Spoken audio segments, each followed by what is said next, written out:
What's up there guys, it's Mac, hope you guys are well.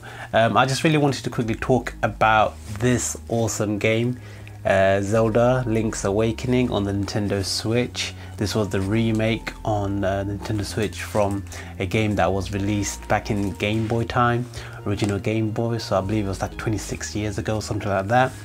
And I just wanted to quickly just do a quick video about because I've completed it now, and I just looked at the amount of hours that game and I put into that game, and I was looking at the play stats. I put in 15 hours, so I completed the game in 15 hours. I literally powered through it. I didn't want to sort of keep it lingering. I wanted to get that game completed. It was so amazing to play, it was enjoyable, it was fun, and it just kept me engrossed in it, so I wanted to complete it. So I completed it in a few days. It wasn't all in a couple of hours. It took me 15 hours in total, but I played over a stretch of the week, and I think I played it like maybe 3-4 days of that week, and I sort of split it between that time. And yeah, I just completed it. That last temple was really hard. I think it was do you call it dungeons? They call it, not shrines, they call it dungeons.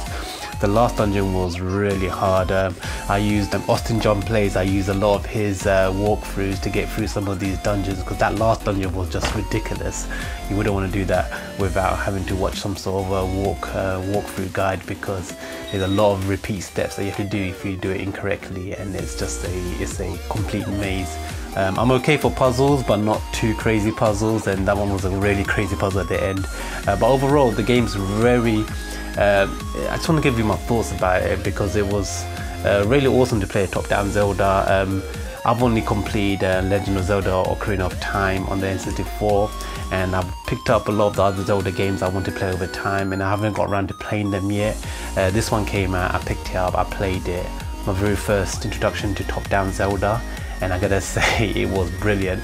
A lot of sort of Mario characters were in this. I saw all the characters from Mario pretty much in there. He had Goombas, he had Boo Ghosts, he had you know, the caterpillar stuff. He had so many cool sort of Mario game characters in this game, because obviously, as you guys know, it was a sort of like not a main franchise. It was meant to be a spin-off game that they created, and then they just carried on doing it, and it was the first game that I believe Miyamoto wasn't directly involved in this game. It was but it was done by Nintendo, obviously. But I was just amazed at the scope of the game, the sort of the dreamy aspect of it, from the foggy edges and stuff like that, and it just felt like a magical island that was brilliant to play.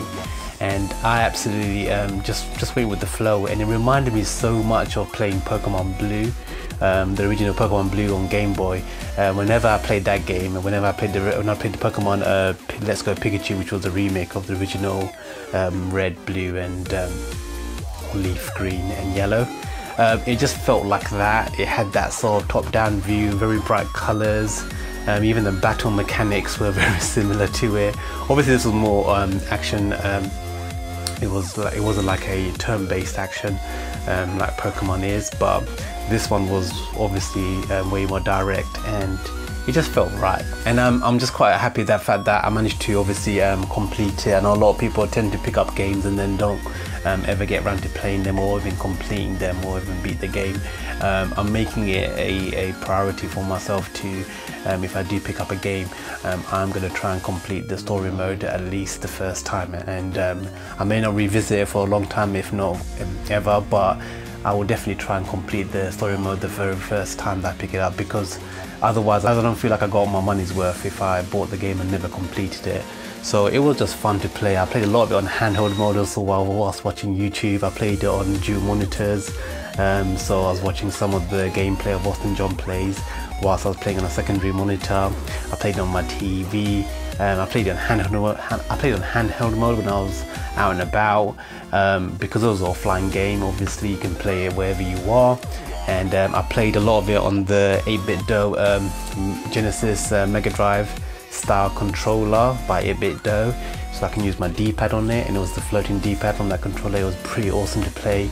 I believe it's called the 8BitDo M30 controller by 8BitDo. So I played with that controller most of the game, and it was pretty awesome. And whenever I played handheld mode, I played with the left analog stick, and it was fine.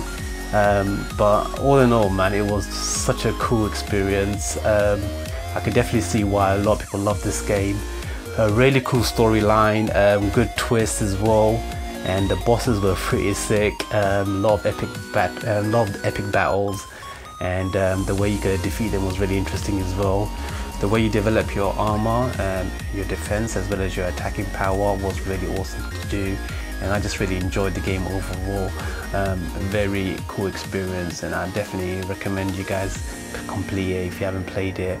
And especially for people like myself that never played the original, it's definitely a really cool way to experience this game, because obviously I couldn't personally go back to playing a Game Boy game with that type of caliber. This type of game demands really cool graphics, and it would have been really hard for me to play that game now in 2019 on a Game Boy. So it definitely is the best way to play it. There are certain games that I played on the Game Boy that I would still play to this day, and that's like Tomorrowland 1 and 2. But obviously those were a bit more simpler, and they were designed to be like that. And obviously I played it, so I had that rose tinted glasses to play those games. But I never played that game, Link's Awakening, on the Game Boy, so for me to play it back now would be really hard. And also the upgrade compared to that green screen, you can play the DX version, obviously you have it in color, but I would say this is the final remake, the best version of it. And a lot of people I saw on forums and on YouTube videos, they took off the blur by the hack. Why would you take off that blur? I think that blur looks brilliant on the edges, and it's a nice effect. And the fact that you can turn it off and you can still play on hacked Nintendo Switch systems just basically means that Nintendo did it on purpose. They wasn't doing it because of limitations of graphics.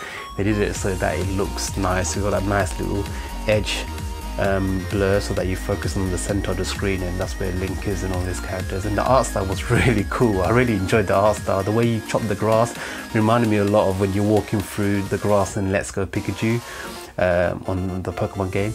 It reminded me a lot about that. And the enemies were really interesting to fight, the different weapons that you got. I just wish they added a few more additional buttons rather than constantly swapping out the menu, because you've got a lot of buttons here anyway, so you could have had a lot of the quick action buttons for the moves and stuff like that already on each button, but instead you only had like I believe 2 buttons that you could quickly swap out from the menu and attach different weapons to those little 2 buttons.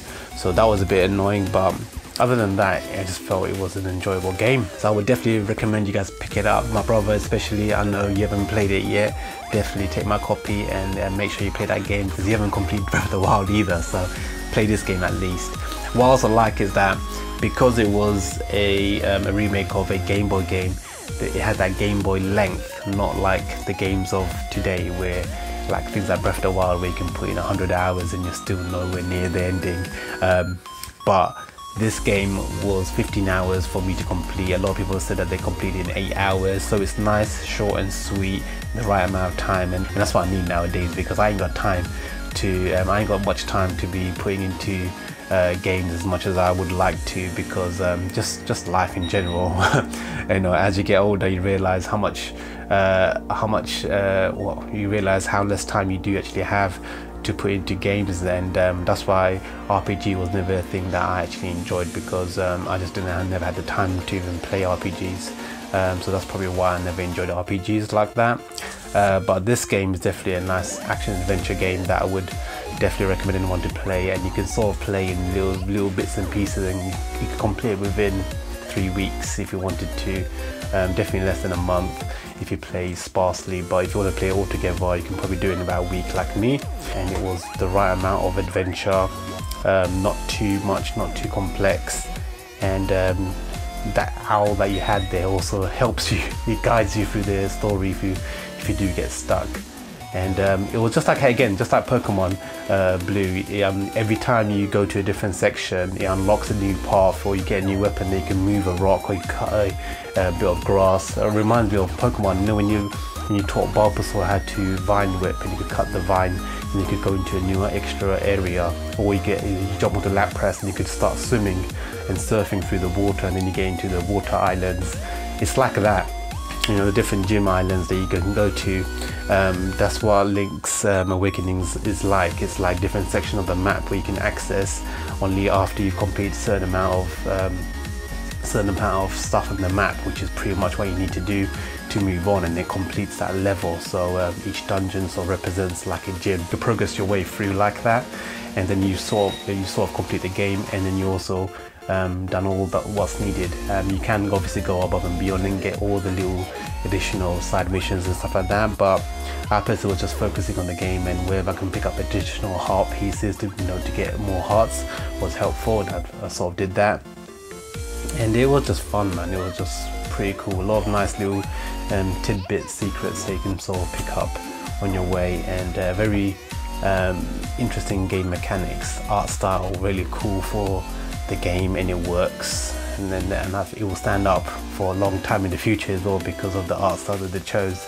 A lot of people wasn't sure about that art style, but you know, this just proves that they made the right choice. Anyway guys, do play this game, Zelda Link's Awakening, for the Nintendo Switch. Do pick it up.